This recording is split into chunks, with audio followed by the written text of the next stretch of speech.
Last year, my preseason World Series pick was the Brewers over the White Sox.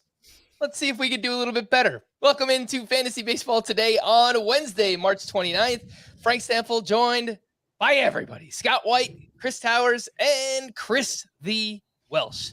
Today on the show, we have our annual season preview, bold predictions, award picks, and of course, our World Series winner. Before we get started, make sure to like this video and leave a comment and subscribe if you haven't already. If you're listening on the audio side, we really would appreciate a 5-star rating on Apple or Spotify. Thank you very much.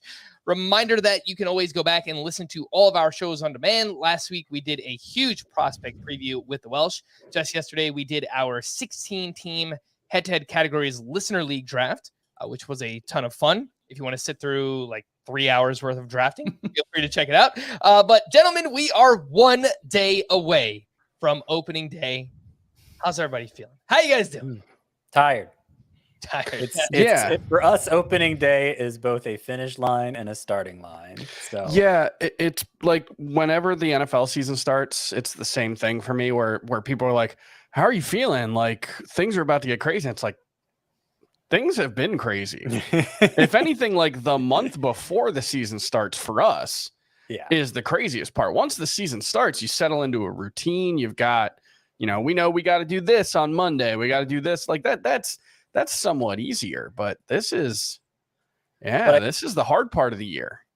I think probably what Frank was asking was more how we feel about the start of baseball season. Oh, is that it? I was thinking the same thing. Okay, sorry. I'll save it for my therapist later. I'm stoked. I'm absolutely excited because like you guys have been doing this just like me. This has been 6 months. 6 months of the season didn't even end and we were already pushing to this. 6 months culmination. Now this is season part 2. It's like we just experienced our season and now we're going into like winter league baseball where it's just a whole nother season that's going to go down. I'm just excited to see what it looks like. I'm excited to get yelled at. I'm going to get yelled as soon as Lars Nootbaar goes 0 for 18. I'm going to get screamed at by everybody. Jeffrey Springs gives up 5 runs. My mentions are going to go wild. And it'll be dead silent when Corbin Carroll has a 2-homer, 2 stolen base game, something like that. But I'm very excited for all the results. Yes. Yeah, Byron Buxton's going to get hit by a pitch, and my mentions on Twitter are going to be a disaster. You and me both. Yeah, I feel like anytime any Buxton does anything, we're CC at C Towers CBS. That's pretty much what's going down. Guys, let's get into some bold predictions here. I look back at some of our last year's bold predictions. Chris Towers and I, we were quite bad. Scott hit on 2 of them, which, look, if you hit on 1, I think you're doing a pretty good job. So 2 for 4. I try to go over the moon. Yeah, I try to emphasize the bold aspect of bold predictions in that it's kind of 2 degrees beyond what's believable, So yeah, that I hit on 2, I think is frankly very lucky. Very lucky. Yeah. Those 2 that you hit on, Jake McGee doesn't get more than 5 saves. He had 3 last year, and both Dalton Varsho and Alejandro Kirk finished as top 5 catchers in fantasy that happened in head-to-head points leagues. Kirk was 6th in Roto, but you know what, Scott? We'll give him credit. We'll give you credit for that one. Why don't you get us started here, Scott? Your bold prediction number 1. All right. Let me pull up my old document. The old trusty doc. Let's hear the old trusty doc. All right. So we'll kind of ease into it. Corey Seager wins the AL batting title. The entire batting title of the entire AL will go to Corey Seager, who, I feel like whenever there's some pushback to our Corey Seager enthusiasm, which has been a multi-year thing, so I get people are just tired of us raving about Corey Seager. But there's a focus on how low his batting average was last year in the 240s. Worth reminding everyone, Corey Seager entered last season as a career 297 hitter. He was as consistent of a 300 hitter as you'll find. So last year was a big exception. And basically all analysis that everyone's done on the subject suggests that Corey Seager was the player most victimized by infield shifts last year. And the shifts are going away. So, kind of a double-pronged attack here on Corey Seager's bad batting average last year. Just you got regression to the mean, regression to norms, and you have the shifts going away and him standing to be a big beneficiary from that. And oh, by the way, last year's batting title winner is in the NL now, Luis Arias. So less competition. I think it wouldn't be surprising if Corey Seager hit between 315, 320, and it's a good chance that'd be enough to get it done. Yep. As we mentioned all offseason last year, Corey Seager only hit 245. His XBA was 283, according to StatCast. And if spring training is an indication of what we might see from Corey Seager this season without the shift, he went 22 for 55. That is a 400 batting average with 4 home runs, an OPS up over 1,000. I think he's ready for the season to start. The ADP over the past week at the NFBC for Corey Seager, 227 drafts, by the way. That's not his ADP. I wish it was. 44.4. Yeah. So if you wanted Corey Seager, I hope you're one of those early drafters because there is no discount anymore. You got to pay. I think I got him once, as much as I rave about him. I just did my last draft today, 13 teams. I think Seager's on one of them. I was about to say, did you get him? Did you get him in today's? No, did not. Our shortstop is Carlos Correa. I did a double tap in one league where I took Seager recently, and then I waited a little bit later in a discount on Wander Franco on both of those, just playing that game. I want to point out also, Chris Towers, I believe, has an article coming out on bold predictions, yes. And I believe my stuff will be in there as well. I have a tight end MLB prediction to the Texas Rangers that will align very well with Mr. Scott White, because I am a believer in the Texas Rangers this year being much better, and I think one of my predictions in that whole baseball one ties very, very well to Corey Seager on it. All righty. A nice little sneak peek there. And yes, the article will be out Wednesday morning, Wednesday afternoon. So be on the lookout for that. CBSsports.com/fantasy/baseball. Towers, let's go over to you. Bold prediction number 1. Yeah, I'm a glutton for punishment. I like to get yelled at. And so I'm going to go with a bold prediction that will make everybody mad. One of Jordan Walker or Anthony Volpe will be sent back to the minors. Look, I mean, you could also throw Corbin Carroll and Gunnar Henderson in there. They've at least made it to the majors and held their own. I'm as excited about Jordan Walker and Anthony Volpe as anybody. I just did my last draft of the year. I drafted Jordan Walker for $14 in that league. It's a pretty good buy, I think. If he's in the minors. Don't trip over yourselves to congratulate me. Look, it's overstating things to say that like there's a 50% chance of a top prospect being sent down. That's probably not true if you look back at like the 2020 or last year's top 10 on Baseball Prospectus, which was just what I happened to be looking at. I think 7 made the majors and only Spencer Torkelson was sent down. You look at the previous year's top 10, Sixto Sanchez, Ian Anderson, Jared Kelenic, and CJ Abrams. Now, they didn't all get sent down as rookies. Ian Anderson didn't get sent down until like his second or third year. So, that's a resounding success. But the point is, just to remind ourselves that in March, it's really, really easy to talk yourself into like, nothing bad's going to happen. Jordan Walker's going to be the best player in baseball. Anthony Volpe's going to steal 50 bases and hit 20 home runs and be the next Derek Jeter. And those are possible outcomes. And we have to talk about fantasy sports as in the context of ranges of outcomes. And young players, rookie players are worth drafting because the high end of their range of outcomes can be incredibly, incredibly valuable and incredibly lucrative based on the prices you paid. Like Jordan Walker, I paid $14 for him. That's a lot for a guy who has, to this point in his career, accumulated $0 worth of fantasy value. However, it's entirely possible he's a $25 player this year and it looks just brilliant.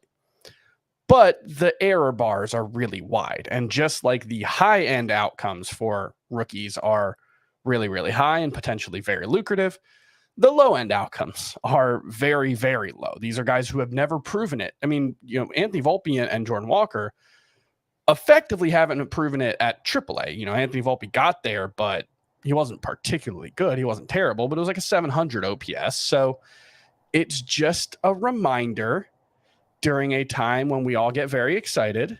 Spring is a time for optimism. April can be a time of wet blankets. And Just putting it out there. We don't always know. Boo! We Boo don't this always man. know where those wet blankets are going to be, though, right? Sure. That's part of it. And, it might be some pretty established players who don't come close to meeting our Absolutely. expectations, which certainly happened with numerous last year. Jose Barrios immediately comes to mind. On the subject of Anthony Volpe and Jordan Walker, I was preparing for this last draft of mine. It's a main event team that I share with somebody else. And I was looking at the main event draft results, the ADP, since the Volpe announcement this week, and then he made the roster. Volpe's ADP is actually ahead of Jordan Walker's since that announcement in the main event leagues. He's going inside the top 100. Now, that wasn't the case in our draft. We actually took Jordan Walker with Anthony Volpe still on the board. Mostly because of the favorable eligibility. Walker is going to be eligible at third base and outfield soon enough, which are the two most difficult positions to fill, I feel like. But I kind of get it, because I've said before, I think Volpe, for being a 21-year-old rookie, the floor feels pretty high because the plate discipline's so good, and the steals total should be, like, when he gets on base, he's going to run a lot. I feel confident in that. So there's going to be that nice, I will, regardless of what the batting average and the home run rate looks like, he should have a lot of steals for you. Shout out to podcast listener Kevin Price, who sent in a very informative email today, calling out Scott White directly. That's right. Actually, Scott, the email, I'll just read it. Scott was just the latest person I've heard say that Anthony Volpe was unlucky with his 272 BABIP in AA. But has anyone checked his batted ball data? He had a 56.9% fly ball rate and a 23.2% infield fly ball rate. Those numbers are off the charts high. Highest qualified fly ball rate in the majors was Kyle Schwarber at 51.1%. And he had a 240 BABIP. He was lucky. Like, this sounds like what I said was Anthony Volpe got off to a really slow start at AA because it was especially cold. And then his batting average from this point forward was this. I don't think I used the word unlucky. I think this is a guy, who just assumed that because it's something he's heard before. That's what he was kind of putting words in my mouth. I'd be very curious. Was that information? I mean, because that's important. It's great information. But if you go back and look at Volpe, he hit 197 in April. He hit 207 in May, and then June it picked back up. Like, what's the level of all of that infield fly coming from the first 2 months compared to the back half of the 2 months? And it may work in his favor and everything like that, but there's a lot of pick and choose out of all of this with Anthony Volpe. I think the big thing to focus on as well is just he was able to recover. This is a guy that always, hit relatively good as far as batting average has gone in his minor leagues, and hit 294 in 2021. Rookie year we don't really care about, but 249 was more of an outlier of who he was. And he was able to recover from hitting almost 200 in 2 months while hitting over 290 to 300 the rest of the way through and get his average back up and put up crazy counting stats. So I don't know. I feel like it's like a little picky when we're talking about Volpe. And I think that's the place that everybody's in right now. Everybody's defending and destroying these prospects and stuff like that. But at the end of the day, like, Volpe does have a better floor than Jordan Walker. And I think I said it maybe last time I was here or somewhere else, but I actually think with both of these guys guaranteed, I prefer Anthony Volpe a little bit over Jordan Walker, just off the maybe risk factor for this season. There's a lot to unpack here. I actually had that email for later on in the podcast, but it's totally fine. I like where your head was at, Chris, because I was going to bring it up as well. 5 emails in 5 minutes. Now we only have to do 4 emails in 5 minutes. Good. We might to get that out. We might even get 3 emails in 5 minutes done this time. But I thought it was a really good point that listener brought up as well. And it's something I hadn't noticed, but high fly ball rates coupled with high infield fly ball rates typically lead to a very low BABIP. And it's not something that I've pointed out before with Volpe. So I'm happy to bring it up. And yeah, maybe it does lead to a lower floor for that batting average than we were expected at first for Anthony Volpe. Let's move into the Welsh's bold prediction number 1. What you got? All right, I'm going to save my favorite one for last, and I have a couple, and I got to pare these down because you'll see a few in the Chris Towers article that's coming up. How about this one? I think you're going to like this one, Frank, and I won't, go into craziness here, but bold prediction is a negative as well, and maybe there'll be hate. Dylan Cease, Chicago White Sox pitcher, will be the third most valuable starting pitcher out of this rotation in fantasy. Lucas Giolito will overpass him, and Lance Lynn will overpass him. We don't obviously care about like spring stats being the totality of it all, but I think it's enough to acknowledge the horrific spring he had, an over 70 ERA, a 1.88 whip, and that kind of encompasses the problem. The floor that he provides are those big strikeout numbers. And I think the Chicago White Sox can be a good team this year. I don't necessarily think it's going to be at the expense of Dylan Cease. Like I see Dylan Cease like Cy Young numbers, and I just don't get it. I think the walk numbers overall are alarming. I think the consistency is alarming. I think Lucas Giolito is going to come back to being the ace of this staff. And Frank, you've talked about it. Lance Lynn is the guy. Lance Lynn is a guy that you want to put on. I think Dylan Cease could be last in wins among these three. And I think from a fantasy value perspective, we're going to look back and we're just not going to enjoy the spot that we got Dylan Cease. So bold, however level it is, he is the third most valuable Chicago White Sox starting pitcher and for our fantasy teams. You want some Chris synchronicity, some synchronicity? Chris? Yeah, one of my 3 bold predictions in this piece, which will be on CBSSports.com on Wednesday morning. Dylan Cease finishes with an ERA over 4.0 is one of my bold predictions. That would be nearly 2 runs higher than what he did last season.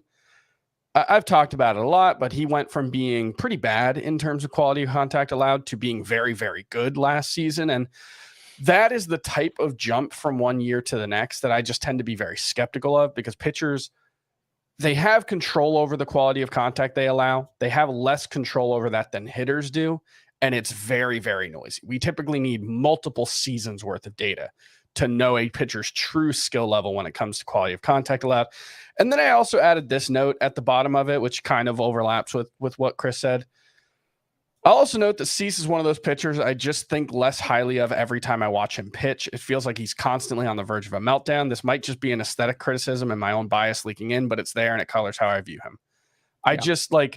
He's one of those guys that like you catch him in the wrong 5-pitch outing or outcome, and it's just like you're like, what is this guy doing? And so I'll admit my own bias there. I don't think he's that good, and I struggle with that because I'm not really an eye test guy, and so like the numbers are what they are.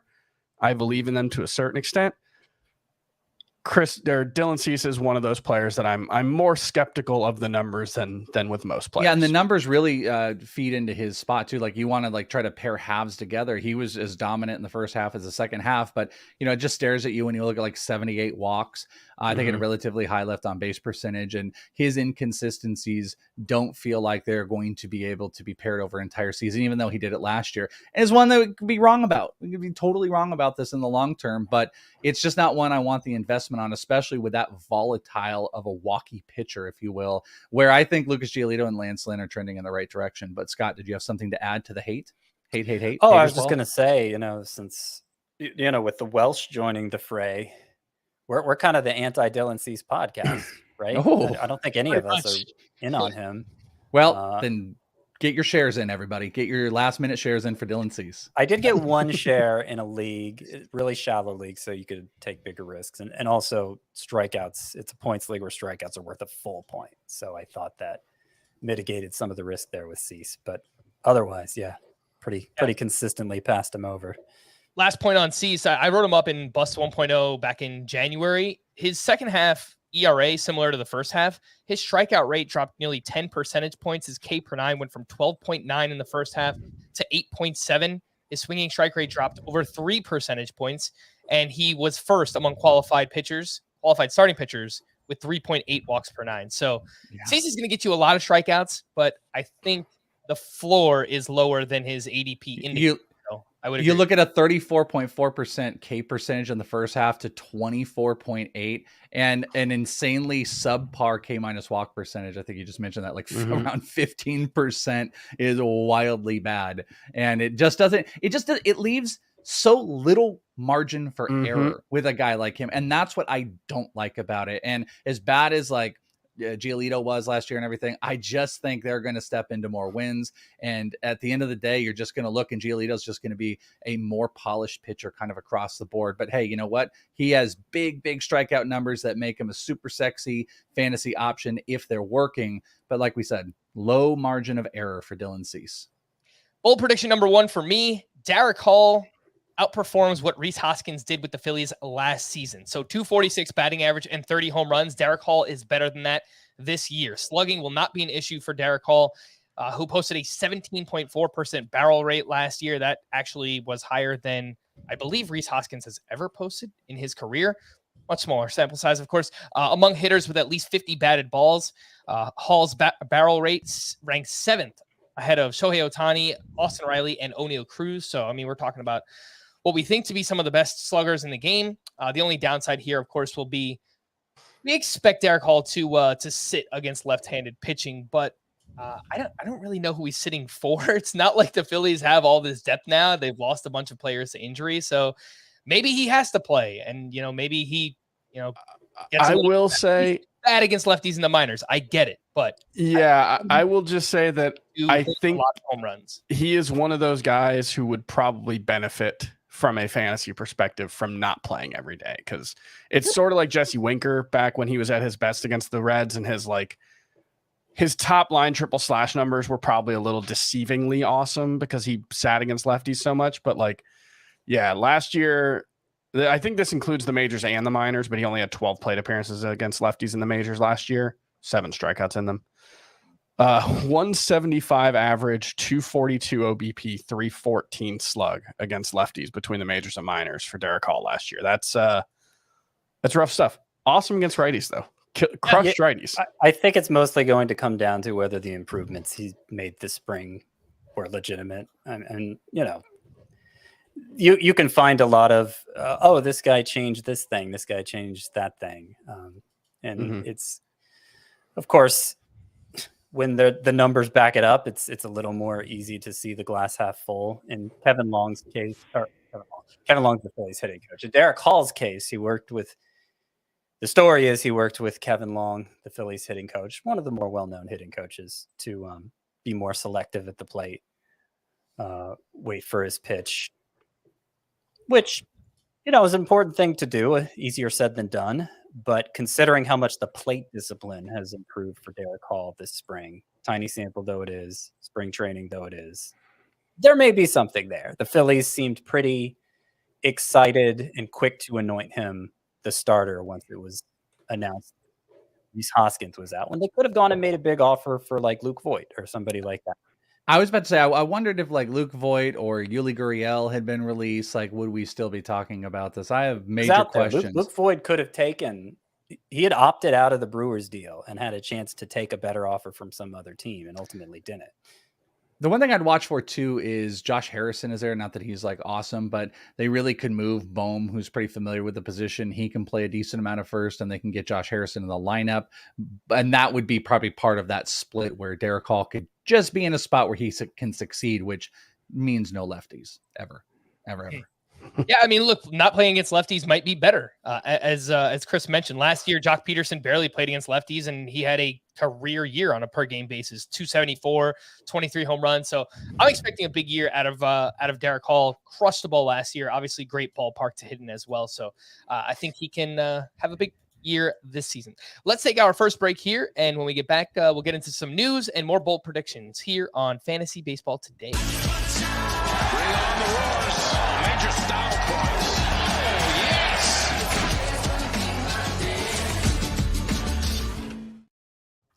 Saturday on CBS, the NCAA Men's Basketball Championship Road to the Final Four reaches its final destination.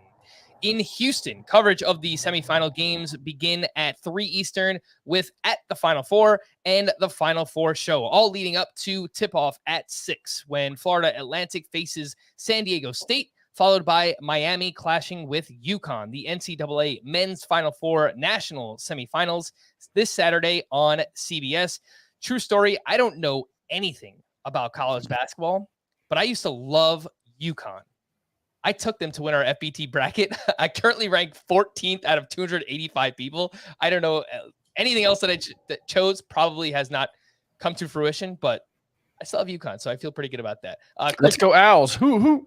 Chris, you're also 14th, so I don't know. I guess I believe I have Alabama winning, so I'm not going to win. But yeah, I'm rooting for FAU because one, I went to FIU, and people get us confused all the time, and like maybe that'll benefit me in some way. Maybe I'll tell someone, hey, yeah, I went to FIU, and they'll be like, oh, I won a bunch of money on them in the tournament, and I just won't say anything, and maybe they'll buy me a drink or something, you know. Azard went to the U, right? So he's probably... he is a UM guy. That's he's on both fire. Teams are somewhat local for the Fort Lauderdale based CBS Sports Group, and I believe Dave and Adam both went to UM. We try not to hold that against them. All right, let's get into some news and notes. Rhys Hoskins is scheduled to undergo surgery on his left ACL this Thursday.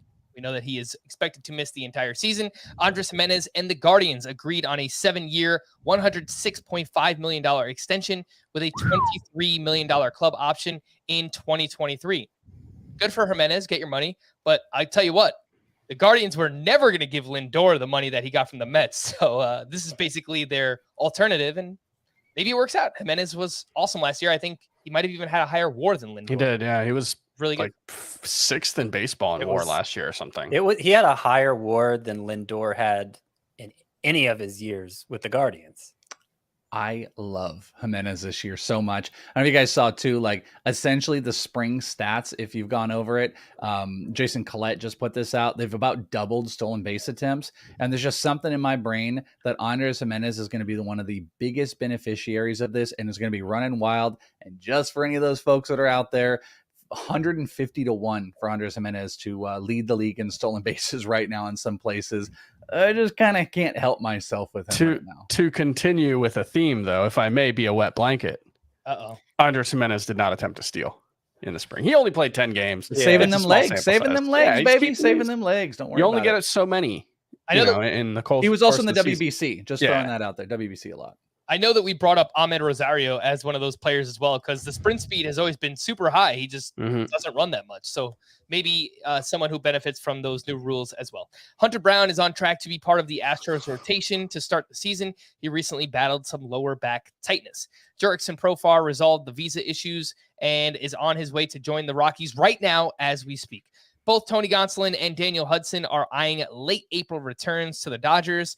Gonsolin dealing with a left ankle sprain. Hudson continues to rehab from ACL surgery that he had last June and could throw a bit of a curveball into that Dodgers closer mix. We keep talking about Evan Phillips and potentially Brusdar Graterol in that role. With Tristan McKenzie expected to miss time, it sounds like Hunter Gaddis will step into the Guardians rotation. His ERA last year in his minor league career, 3.90, but comes with a lot of strikeouts, 338 strikeouts, over 251 and 2/3 innings pitched. That is Hunter Gaddis. Welsh, any chance that the Guardians accelerate someone like Gavin Williams, or I think it's Tanner Bybee, because that's what I learned while watching minor league baseball videos, but everyone's been calling him Tanner Bibby. I think it's Tanner Bybee. Yeah, I'm 100%. It could be either one of them. Whatever you say, yes, is what I will agree with you on that. By the way, everyone's going to love Hunter Gaddis. If you haven't looked at him recently, he looks like a mountain man. He looks like a wrestler. He looks like a wrestler. He's wild. I was at the Guardians game against the Royals right before the end of spring training, and he walked out, and I was like, who is this guy? I'm like, what is this? He's just a mountain man with the hair. He's awesome. I don't believe Gavin Williams is. I think he had a little bit of held back in the spring, just a tiny bit. But Bibby, whatever. I think Tanner is definitely a possibility. The year he put up last year is phenomenal. I think it's put him up at the front line of the rotation, especially with Espino, a complete afterthought right now. Gavin Williams is just not ready to be that guy. But I do believe Tanner Bibby would be the next guy up, and could be a guy if Gaddis does struggle early on. But if he does succeed, he's going to be like a little cult favorite by everybody with a big old locks. Bye Bye Bibby was a play that musical that my high school did, I think. Bye Bye Bibby Tanner. Yeah, okay, I'm with it. Scott, some nicknames in there. Hunter Gaddis himself, though, I think is worth keeping an eye on, especially given the Guardians' track record with bringing the best out of their pitching prospects. Those strikeout rates are very impressive. And this spring, he had 17 strikeouts versus 3 walks in 13 innings.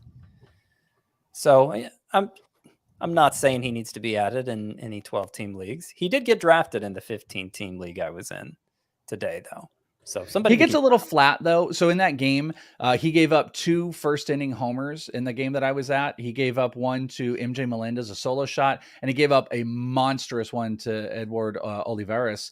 And that was kind of the starting lineup they had out there. And he just kind of gets flat as far as like his stuff goes. So we'll have to see. I don't know how long of a leash they're going to give him. He really got beat up in those first couple innings, and that kind of took him out. So I'm a little bit worried about the stuff not playing up like we're kind of used to with some of the Guardians pitchers. But yeah, again, big strikeout numbers. So it's going to be interesting to see. There is no timetable for Adalberto Mondesi's return as he continues to rehab a torn ACL that he suffered last year. Johan Oviedo will be in the Pirates starting rotation as JT Brubaker battles a forearm injury. Oviedo was solid last year, 3.21 ERA, 1.29 whip, 11.2% swinging strike rate. He made his final spring start on Tuesday. He had 7 strikeouts with 16 swinging strikes on 70 pitches. And his slider was up 3.2 miles per hour compared to last year. Very deep league name, Johan Oviedo, maybe NL only, but someone to watch early on as well. Leody Taveras will begin the season on the IL. Any interest in Bubba Thompson, who had 67 steals between the minors and majors last year? They like Robbie Grossman. They got Robbie Grossman starting. I think Bubba's interesting, but Bubba hasn't really been hitting. They haven't treated him as a starter, by the way, on the backfield. He's kind of been isolated. Leody has kind of been as well.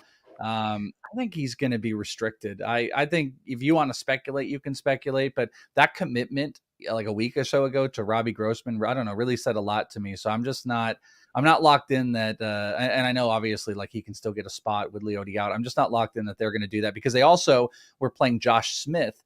They started this about a week ago. Josh Smith is an infielder, but they were playing him in center field at one of the games that I was at. They had Cole Calhoun, Robbie Grossman, and him, and Josh Smith was in center field. They are experimenting with that, and don't be shocked if Josh Smith gets more work in center field than Bubba Thompson.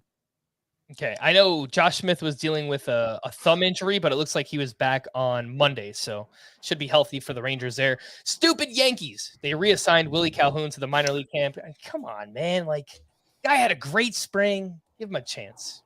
Not yet. You and Willie, Frank. I love him. Performances worth mentioning from the final day of spring training. Scott, I'm not just saying this to mess with you, I swear. But Charlie Morton allowed 2 more home runs, and he gave up 4 homers total this spring. It's 12 innings, so it's a small sample size. But that's coming off allowing a career-high 28 homers last year. So thought it was worth mentioning. I would have liked that to be different in spring training, though I imagine at the stage of his career that he's at, it's really just about getting his work in.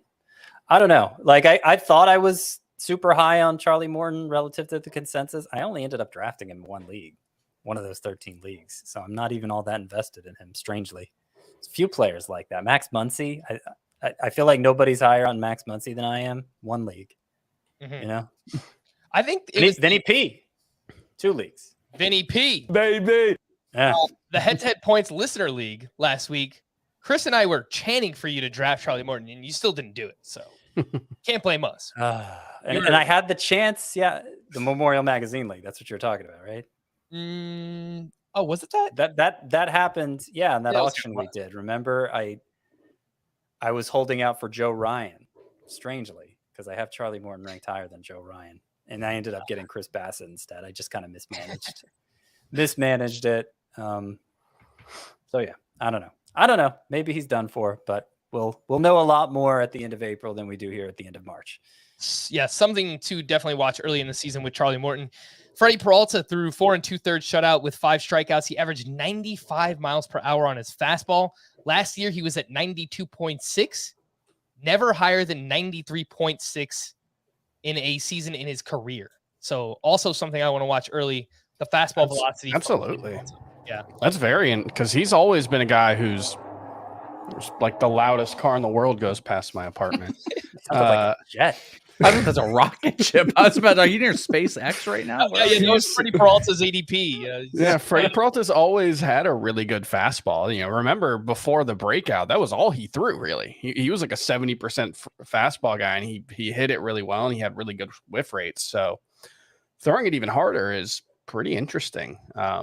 That's going to definitely be something to watch for sure. We were waiting for Reed Detmers to get into a ballpark with StatCast, and he finally did. His fastball was up 2.8 miles per hour. His slider up 4.4 miles per hour compared to last season. So the reports were true about the velocity being way up, but he was bad. He was pretty bad in this one. 2 2/3, 6 hits, 3 runs, 3 walks, 4 strikeouts. He struggled with control and command mightily in the parts that I was watching. So we'll see. Maybe this increased velocity is something that throws his control off a little bit. So I don't know. We'll have to watch. I'm big on Detmers. He's kind of part of my stuff. The dirty little secret out here, it's incredible. For whatever reason, Salt River Fields, of all the ballparks, is the only one with StatCast stuff. I don't know why the rest of the Cactus League has not implemented them. It's really frustrating for full stuff, but that's why you get a lot of skewed things if you look at spring training stats as far as Salt River, because that's the place that you're going to get them, and that's what helps a guy like Detmers getting in there. It's so stupid, by the way. Yeah, he did still, what do you have? 4 strikeouts, 3 walks. So he ends the spring with 27 strikeouts to 8 walks. That's still pretty good in 21 innings. Yeah, I'm not too concerned about a bad outing. The control was mostly there throughout the spring, so I'm still very excited. He's definitely one of my most drafted players. I made sure to get him in my last one tonight. I think I got him for $9. So I think that's a good price. Yeah. All right.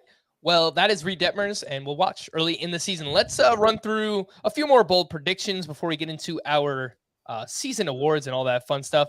Chris Towers, we'll start with you this time. Bold prediction number 2. I've got 2 really fun ones. I'm going to go with... you could have chose both of them and just avoided the down talking the prospect. Well, I'm going to have an opportunity to kind of talk about one later. So I'll go with Oneil Cruz finishes as the number 1 shortstop in fantasy. And look, if you've listened to this podcast for probably 5 minutes at any point this spring, you've heard us talk about what makes Oneil Cruz such a special player. Granted, he might be more of an intriguing collection of tools than an actual baseball player. Right now, had the hardest hit ball in the StatCast era last season. I believe had the highest velocity throw tracked by an infielder in the majors, because Mason Wynn is out here throwing like 98 miles an hour from shortstop, which just seems unfair to his first baseman. And Oneil Cruz had the 12th highest average sprint speed in baseball last season, which is just to say that he's ridiculously tooled out and he is outrageously skilled. And if he comes even somewhat close to putting all of those tools together at the same time, he's just going to be a fantasy monster. We saw it in September last season. He got the strikeout rate down to like 28% and put up close to a 900 OPS and was on like a 30 homer, 30 steal pace. I think he has that kind of upside. And frankly, I don't think 30 homers is his ceiling. I think 30 steals might be his ceiling, just because that's a lot of steals. Yeah. But 30 homers is absolutely not his ceiling. 40 homers is probably not Oneil Cruz's ceiling.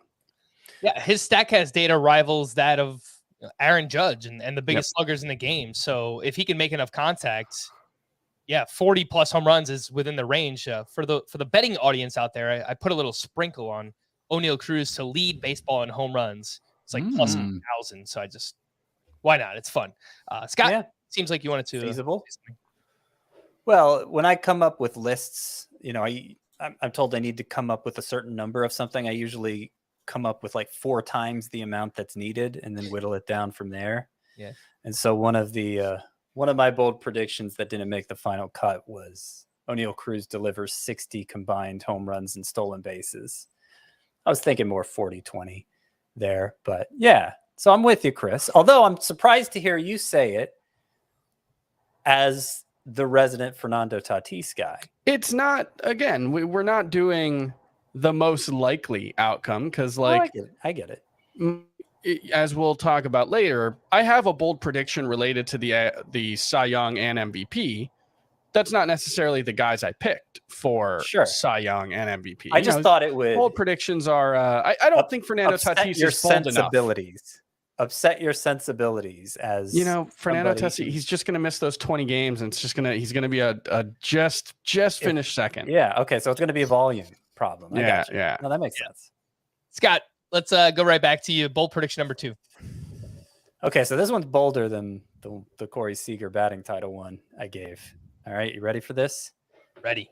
Graham Ashcraft leads the Reds in strikeouts. Oh, that's pretty spicy. Spicy hot take. That's a spicy one. Yep. Graham Ashcraft, more strikeouts than Hunter Green, more strikeouts than Nick Lodolo.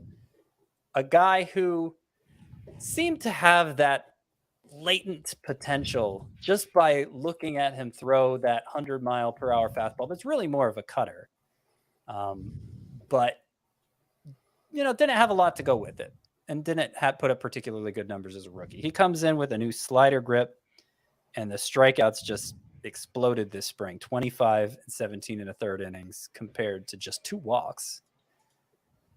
And it impressed those on the Reds beat enough that I mentioned this the other day. They were asking Joey Votto toward the end of spring training who he feels like has the best future between Hunter Green, Nick Lodolo, and Graham Ashcraft. Like they were mentioning Ashcraft in the same breath as those other two, which I found interesting. Just that would be the talk among the Reds beat.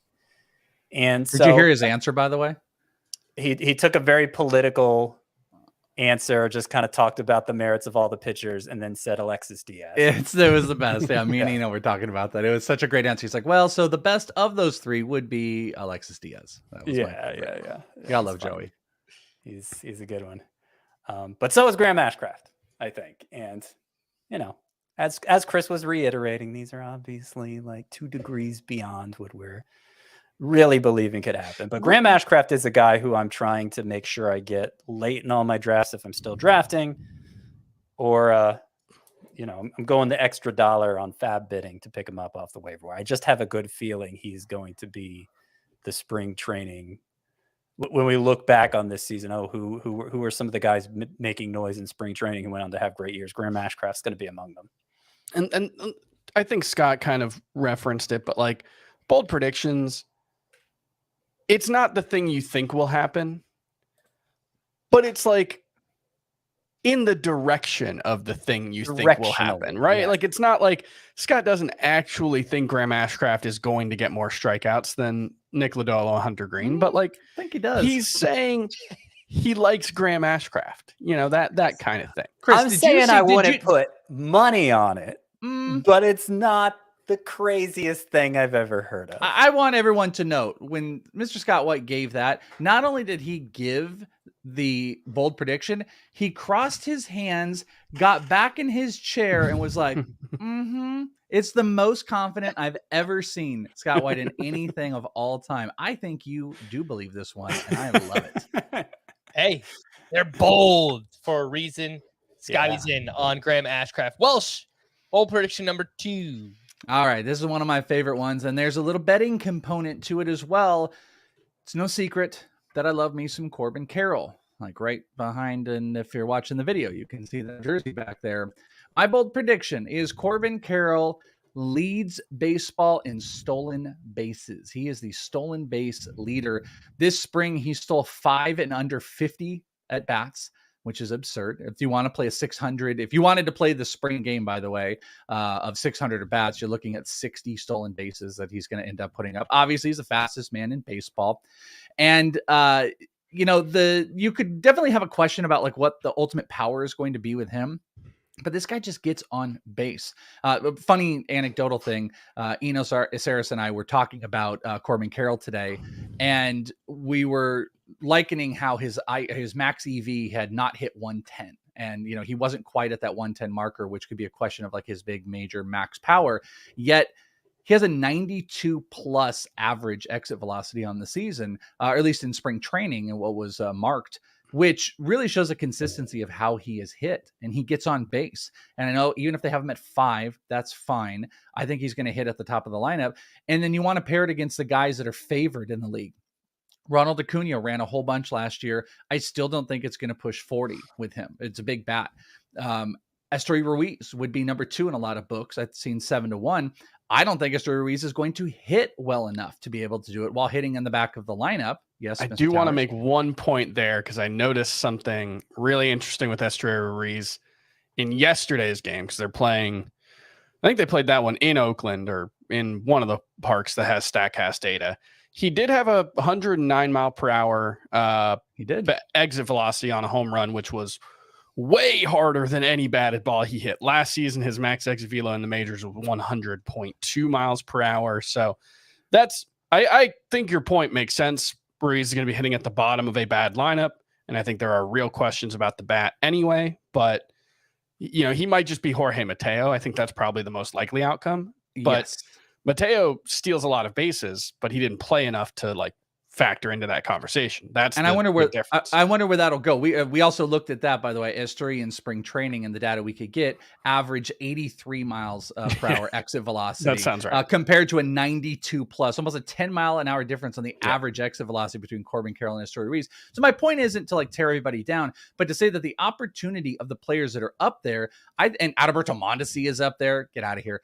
I think Ronald Acuna looks like the best hitter with the best probability to do it, yet I just don't think he's going to need or want to steal at that clip where the Diamondbacks will. And Corbin Carroll has hit. He did it this spring. He put up absurd numbers. If I had it in front of me, he was like 4th in walks and OPS. He had 1,100 OPS. He had 17 hits, a 500 OBP. It's spring numbers. But my point is he gets on base, and if the power isn't even translating into home run power, he steals third base. He's not afraid to go from second, third. He did it in the Futures game last year on the first pitch. Funny enough, Shea Langoliers threw him out. My point is, I think it's 15-1 right now. You can get Corbin Carroll to lead the league. That's going to be my bold prediction. He's going to do it on the base paths. And it's also why he wins NL Rookie of the Year. You know, my only objection to this, not sure it's that bold. It might not be that bold. Well, I did say he would lead the league in stolen bases. I mean, I think he's going to steal a lot. But yeah, you might be right. It might not be as bold as we really think when it all, push comes to shove at the midway point of the year. But I'm going not just leading. I said lead the Diamond. I think I said it on here like 3 months ago when everyone was like, oh, Jake McCarthy. I said he's going to lead the Diamondbacks in stolen bases. And now I'm going down saying he will lead the league in stolen bases. But yeah, might not be bold enough. The final numbers for Corbin Carroll this spring: 17 for 46, 370 batting average, 508 on base percentage, 1138 OPS with 5 steals. Again, that is Corbin Carroll. I have something on him in just a little bit as well. Bold prediction number 2 for me. I'm just going to quickly mention this one. The Marlins produced 3 top 30 starting pitchers for fantasy this season. We know Sandy Alcantara, as long as he's healthy, that's the near lock. Jesus Luzardo, I've had him in breakouts 1.0 going back to January, so I think he can be a top 30 starting pitcher. Then we just need one of Trevor Rogers or Edward Cabrera. And given the upside, there is some downside. I get that. The upside of both of them, I think one of them could do that. And we get 3 top 30 Marlins starting pitchers in fantasy baseball this season. It's a Johnny Cueto erasure. Hey, Johnny Cueto will be top 30. Might actually be Yuri Perez erasure. Johnny Cueto, top 30 starting pitcher in NL East only leagues. A bonus bold prediction that I wanted to mention. Scott and I did not coordinate this. We did not coordinate anything, and it is uncanny how similar picks Scott and I have coming up. It's crazy. Spend too much time together. We really do. Our general baseball prediction was that multiple players would steal 50 bags this year. I actually said I think at least 3 players will do it. We haven't seen a single player steal 50 since 2017. I think it was D. Gordon and Billy Hamilton did it the same season. It was like 59 and 60, respectively, for those guys. I even gave you 3 names that I think are going to do it, and that was Trey Turner, Corbin Carroll, and Esteury Ruiz. So just putting it out there on the record. I'm not even joking. I almost put that in as one of I was good. And 3 was the number 2. That's so weird. I promise you, I was going to go, maybe I don't do Corbin Carroll and do blah, blah, blah. Everyone's going to be like, oh, well, it's Corbin Carroll. So I was going to say 3 guys steal 50 plus stolen bases. That is wild that we're all there, which guarantees no one will steal more than 35. Well, you know what that tells me? it's not bold enough. Maybe not. Who goes 60? Can I throw a couple more at you just with no analysis, just real quick? Yep. Blake Sable is a top 10 catcher in head-to-head points leagues. I like that one. Love I drafting him told to you off air about my feelings on Blake Sable. I like it. And since I've hit on 2 saves bold predictions the last 2 years. Last year you mentioned the Jake McGee one, Frank. Yep. The year before I said Anthony Baskett's no more than 2 saves, and that's exactly what happened. At least two Mets record more saves than David Robertson this year. Yeah, I like that they're always negative. I like that you have negative save. That's the only way you have to be negative on somebody and you're going to nail it. Like from a game theory perspective, that's pretty smart though, because you just need one other guy to get saves on a team. Yeah, like David Robertson could be awesome, but Adam Ottavino gets the first chance and never relinquishes it.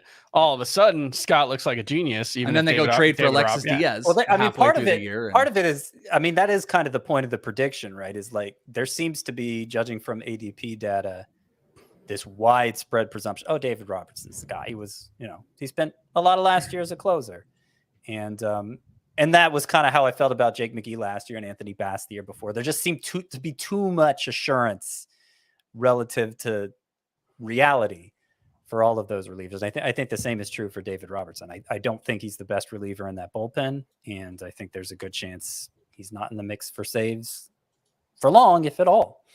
All right. Well, if you want to find the rest of our bold predictions, make sure to read Chris Towers' article, which will be on the site on Wednesday morning, cbssports.com/fantasy/baseball. We'll take our final break and be back right after this.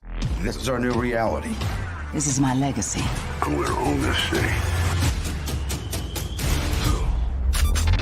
This message is for Jean-Luc Picard. We got this. Men kill quick, and I kill much slower. Damn. So what's next? Me showing up dead? I wasn't ready to die. Do you want to start a war out here? How bad could it get, really? What keeps you up at night? Things are about to get wild. Welcome back into Fantasy Baseball today. Let's wrap up with some season predictions and awards. Again, Scott and I are so simpatico. It is wild. Let's give me names for these or names of teams, because obviously we don't have enough time to get really deep down into this one. Worth mentioning, Chris Towers and I both hit on Justin Verlander last year. We predicted AL Cy Young Award winner, and that's exactly what happened. I chickened out. I was going to do the same thing. I ended up going Shane Bieber. Yeah, I can't take credit for it, but Scott, I did chicken out. It was almost a clean sweep. This year, it will be you and I who predict the AL Cy Young Award winner together. But first, let's get into the National League Rookie of the Year. I mean, I think I have a pretty good idea where everyone's going. Welsh, you want to lead us off? Oh, Corbin. I was just pointing Corbin Carroll. It's bad podcasting, but I was just pointing Corbin Carroll. Funny enough, Jordan Walker did adjust some odds out there of Corbin Carroll's likelihood. And you do have Kodai Senga, I believe, that it still is going to qualify in there. So there's a lot of competition and some maybe pitchers to be had to come up. But at the end of the day, I made the bet personally like a month ago. It is Corbin Carroll. Scott? It better be Corbin Carroll. I got a lot of bad situations in fantasy leagues if it's not Corbin Carroll, who I ended up taking in round 3 of that main event league. Interestingly, I got Nolan Arenado in round 4. I just, given my saga with stud third baseman and never being able to get them in late in round 2 even, I just wanted to point out I got Nolan Arenado in round 4 in that 15-team league tonight. All right, Towers, NL Rookie of the Year. Corbin Carroll. I think the biggest thing that he has on Jordan Walker, I could see Jordan Walker being a better hitter, but defense does matter. And the Cardinals are already talking about Jordan Walker coming out of games late with defensive replacements, with Dylan Carlson being used that way. It's going to cost him some at bad opportunities. I think just Corbin Carroll is going to be a much more valuable defender. So I think he's an easy pick here. All right, make it a clean sweep. Corbin Carroll. That means there is no chance he wins Rookie of the Year now. All 4 of us chose him. I wanted to mention a long shot, James Outman, who will be on the opening day roster for the Los Angeles Dodgers. Let's move over to AL Rookie of the Year. And Scott, we'll start with you this time. I'm going Anthony Volpe. I picked, those two were the rookies I said I feel best about the floor. It's same reason for both. great plate discipline, and there should be no shortage of stolen bases. So there was a big defensive hurdle to clear if we're ranking Rookie of the Year winners by projected WAR. Obviously, Volpe playing shortstop. But yeah, I'm going to go Volpe. Chris Towers, AL Rookie of the Year. I think Gunnar Henderson's the obvious pick here. And, part of it's just we've seen him at the major league level. He was very, very solid. He was at like a 4-win pace. So I think he's a pretty safe bet. Chris Welsh. My head says Masataka Yoshida. My heart says Anthony Volpe. And I'm going to go with my heart. And I'm going to say it's Anthony Volpe. Also, a team that I think is going to make the playoffs. I do not think the Red Sox are going to make the playoffs. You're talking about WAR. You're talking positional stuff. You're talking Yankees. And I like the floor of Volpe. That I think there's just an edge there. And I think he's going to take it down. And I made a bet on both of those guys, by the way, to hedge both bets. Yoshida and Volpe, I have my investment in. All right. Well, look, Yankee fan, I got to go with Anthony Volpe, right? So 3 out of 4 of us going with Volpe. You know what that means. Of all the dramatic things I've ever seen. All right. Let's move over to what do we have up next? NL Cy Young Award. Towers, you're up first. I'm going to go with Sandy Alcantara, who... Homer. Yeah, a little bit. But it's also just like, I don't know, man. He led in the Baseball Reference version of WAR last year by 2 wins over the next closest pitcher. It wasn't as close. I think Carlos Rodon actually led the NL in the Fangraphs WAR, which I think the Fangraphs version of WAR is kind of silly for pitching, but that's a different discussion. I think we should judge things on the actual runs that were allowed, not some theoretical amount of runs that were allowed, but that's fine. Alcantara is such an innings eater. He stands out so much in that regard that I think if he's anywhere close in ERA, I think he's going to be the Cy Young winner. Chris Welsh, NL Cy Young. I gotta tell you, I think my worst things are Cy Young, so I'm just going to put it out there. Don't listen to me. I think there's so many guys that eat into each other. I'm going with Verlander. I think him and Scherzer hurt each other, but at the end of the day, I just think Verlander is going to eat innings. He's going to have strikeouts in there. I think he's going to have the most wins. I think it's just going to make a lot of sense. And he's not the favorite on a lot of odds books. So I'm going to go with Verlander. All right, Scott, reveal your NL Cy Young Award. We have the same pick for AL and NL. Of all the players that we could choose, we somehow came up with the same player. So I don't know. Of all the dramatic things, I'm going with the other of the aged Hall of Fame bound Mets duo, Max Scherzer, who... No, not Kodai Senga. Not Kodai Senga. Max Scherzer, I mean, he pitched at a Cy Young level each of the last 2 years, 2.38 ERA, 0.88 whip, 11.3 K per 9 the last 2 years. It's just he missed a little bit of time with silly things, not major arm injuries or anything. So, if he just holds up, which I think he can, then he might be the odds-on favorite at that point. Yeah, I read an article. He has a stated goal to get back to 200 innings pitched. Obviously, I'm sure a lot of pitchers say that, but I think if Scherzer gives 180 innings this year, he could very easily be the best pitcher in baseball and win the National League Cy Young. So I chose him as well. Let's go over to the American League. Welsh, we'll start with you this time. The American League. What are we doing with the American League? Cy Young. What? Cy Young. Okay, Cy Young. Again, I stink with these, but I am a glutton for punishment. Going with Jacob deGrom. I think, again, coming back to the Rangers stuff, I think if he puts up 160 plus innings, which I know is a wild thing to hear, I think he could lead baseball in strikeouts. And I also believe that the Rangers are going to make the playoffs. And I think he's going to be a big portion of that. And a healthy deGrom is an easy Cy Young winner, but there's nothing easy with Jacob deGrom and his injury history. So I'm going to go with deGrom, and I'm easily the only. I don't even need to see what the list looks like. I'm easily the only one taking deGrom here on this. Chris Towers, AL Cy Young. Yeah, I'm the guy who's going out on a limb and picking the number 1 pitcher in the American League in fantasy, at least, and that's Darick Hall, who I know the ERA tends to be a little inflated. He's never won a Cy Young, which is kind of wild to think about. I think if he gets the ERA below 3, which I think is very reasonable, given the innings and strikeouts that he's going to pile up on what I think is the best team in the American League, he's going to win the Cy Young this year. Wow, this guy moves to New York, and now all of a sudden... Hey, I'm walking here. He's a Yankees fan. He's choosing Darick Hall. Hey. Scott. New York City, baby. Pizza. I do love some pizza. Chopped cheese. I've never had chopped cheese in my life. It's just like a cheeseburger, right? It's just like a cheeseburger, like in a sandwich bun. I don't know if that's exactly it. We'll have to talk about this. Scott, as I referenced many times, this is a pretty long shot pick for both of us, but somehow we wound up on the same player. So, yeah, I said I talked myself out of Justin Verlander for Cy Young last year. I came close to doing it for this pitcher, but I said, no, I'm going to go with my gut. Christian Javier is going to emerge as a Cy Young caliber pitcher. Inning for inning, he's already there. It's just a matter of sustaining it over a more of an ace workload. He is so good at limiting hits and then getting strikeouts on top. Like, there might be no pitcher in baseball better equipped to throw a no-hitter than Christian Javier. I think he gave up 1 hit or fewer in 5 different outings of at least 5 innings last season. There you go. He threw a combined no-hitter against the Yankees last year and then left after the 6th inning in the World Series with a no-hitter attack. So, Yep. Yeah, I think that was including the playoffs. Yeah. He found the consistency last year. He's going to add the volume this year, and he's going to take home the hardware. Yeah. Look, the Astros need him too. They lost Verlander, so they really need Valdez to be an innings eater again. They need Javier to step up in that way too. So I'm with you, Scott. We are simpatico, as I mentioned about 10 minutes ago. I said, let's just give out names so that we could get through everything. No one's just giving out names. We're all giving out analysis. Names. We're going names. Give me AL and NL MVP. Just your picks. Scott, we'll start with you this time. AL MVP, Shohei Ohtani. He should always be the favorite. Correct.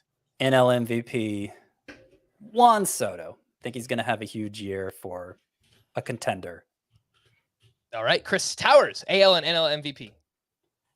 Chris Towers, AL and NL MVP. Sorry, I had to scroll. Shohei Ohtani. He should be the favorite every year. Yep. Ronald Acuna. That's my number one player. I think he's going 40-40. I think the Braves probably win the wild card. Sorry, Scott. They're still going to make the playoffs. Oh, wow.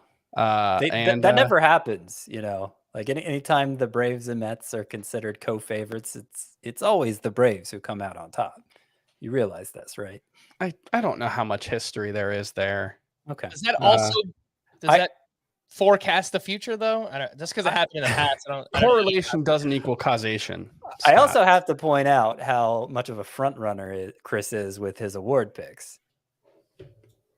Yeah. And who did you go out on a limb for? Gunnar Henderson? Sandy Alcantara. The reigning Cy Young winner. I know he won last year, but nobody else said him. Look at Scotty coming for you, Chris. Attack. Names, guys. Names. I'm sorry I said the team that won 101 games last year is going to win their division. I'm so sorry. What a jerk. Welsh, AL and NL MVP. Ohtani, they get it right. I got to be honest with you. As a weird one, I wanted to put Ohtani as like a Cy Young in there as well. But I thought I'm about MVP. it too. That's my whole okay. Yeah, my that was what is he wins both. I did it on another show, and then I'm like, that's doing crazy here. We can't do all of it. My MVP on the NL, I'm going with Trey Turner. I think the Phillies are going to have a huge second half. I want to point out one dark horse. It's funny you guys mentioned it. Soto, Tatis. I actually think Machado is a dark horse for that team. I think they all eat into each other. That's why I didn't do it. Soto, the injury stuff worries me. Tatis missed time. I think Machado could actually be the MVP out of that, but I am going to go with Trey Turner. Big second half for the Phillies. Names. All right. All across the board, Shohei Ohtani, AL MVP. By the way, Welsh, they got it right last year in choosing Aaron Judge. They did. But it was like an all-time great offensive season. Right. What I wrote in the piece is injuries or Judge being possessed by the spirits of Ruth and Gehrig are the only things standing in Ohtani's way. Yeah, Judge definitely beat hitter Ohtani for sure, but he's two people, so no. NL MVP. Welsh, you and I have the same pick there. Trey Turner, I mentioned, I think he could steal 50 bases. I think he can hit 25 to 30 home runs. And if he does that together and the Phillies make the playoffs, I think there's a good chance for Trey Turner to win the MVP. Do we want to do all these division winners? Yes, all right. Yes. All right. Well, then you got to power through. Come on, we're names. Scott, guys. Let's go. Give me your American League division winners and wild cards. No, let's go division by division. We all give a pick. Let's go. That's the way to do it. All right. AL East. Go. Yankees. That was terrible. Scott first. Blue Jays. Yankees. I have the Yankees as well. AL Central. White Sox. Guardians. White Sox. I have the Guardians as well. Let's go clockwise, guys. AL West. Mariners. Astros. Astros for me as well. And the wild card teams. Astros, Angels, Yankees. Blue Jays, Rays, Angels. Seattle, Texas, Angels. And I have the Blue Jays, the Angels, and the Mariners. Three Kiss of death for the Angels right there. All four of us. Chris was the only one who put the Rangers in, Chris Welsh. But I was tempted to have all three of the wild cards from the AL West. Totally. There are 4 teams there that are it's going to be a dogfight between everyone but the A's, the poor A's. You sneak. All right. Well, NL East. I wonder where Scott's going. Braves. Mets. I too have the Braves. That was the toughest division for me to figure out. Let's go to NL Central. Cardinals. Cardinals. Cards. Cardinals across the board. NL West. Sticking with the Dodgers. Padres. Padres for me. I am going with the Padres as well. I have a bet in on the under for the Dodgers regular season win total this year. NL wildcard teams. So I have Mets, Padres, Phillies. I'm curious to see if we all have the same 6 teams. I think I've looked, but I don't remember, but I'm pretty sure we all do. Dodgers, Braves, Phillies. Bonus bold prediction. You need 95 wins to get into the playoffs in the National League this year, except for the NL Central. That sounds right. I have Philly, Dodgers, Atlanta, so I think that finishes it out. Yep, I've got the Dodgers, the Mets, and the Phillies as well. So all the same 6 teams, and I thought about getting the Brewers in there, but Brewers fans they could win. They could win the NL Central. They're not getting a wild card from Brewers. I think the Cardinals are a lot better than the Brewers, but I guess that depends on partly how you feel about Freddie Peralta, and I'm down on Freddie Peralta. All right, well, let's get to our World Series picks here. Blank over blank. Again, I had Brewers over White Sox last year. You can't do worse than that. Welsh, we'll start with you. I have got the Padres over the Yankees. Padres do it. Well, Towers. Padres over Astros. And Scott, again, we did not coordinate this. We could have Atlanta over who? Any teams. We could have chose any teams, and we somehow fell on the same 2. Scott, reveal our World Series pick. Braves over. Boo. Mariners. That's right. That's exactly right. I was debating so hard. Like, the Braves and Mets are so close to me in terms of the division and then coming out of the National League. So I was thinking like Mets or Braves over the Mariners. I think the Mariners could really surprise people this year. They have enough pitching to get it done. I think if Julio reaches the ceiling that we think he can get to, like, their offense will be amazing too. They've got a good bullpen. I think the Mariners have everything set and ready to go and make a big play. Added to Oscar Hernandez from last year and still have a great bullpen. So let's do it. All right. Well, those are all of our bold predictions, our season predictions for Scott, Towers, and the Welsh. I am Frank. Thanks for watching and listening Fantasy Baseball today. Please make sure to follow and leave a 5-star rating on Apple or Spotify. We'll be back again tomorrow. Bye-bye.